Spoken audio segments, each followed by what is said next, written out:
if cos theta is root 3 over 4 and that theta is acute, find the exact value of tan theta.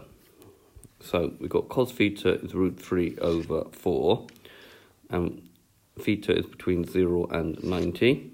This is acute. So if we draw a right angle triangle and draw theta, cos is opposite adjacent hypotenuse. Cos is adjacent over hypotenuse, so that has to be root 3, and this has to be 4. And then if we use Pythagoras to find this angle, this length here,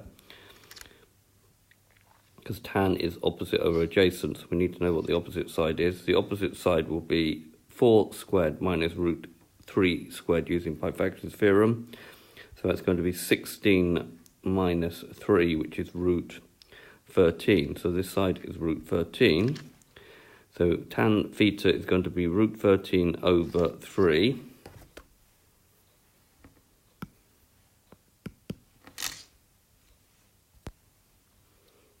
Right, so we should rationalise that. So we get root 3 over root 3, which is going to be root 39 divided by 3. Root 3 times root 3 is 3. So tan theta will be root 39 over 3. Okay, this has been a video to show you how to find the exact value of tan given cos and that the angle is acute. I hope you've understood, and I thank you very much for watching.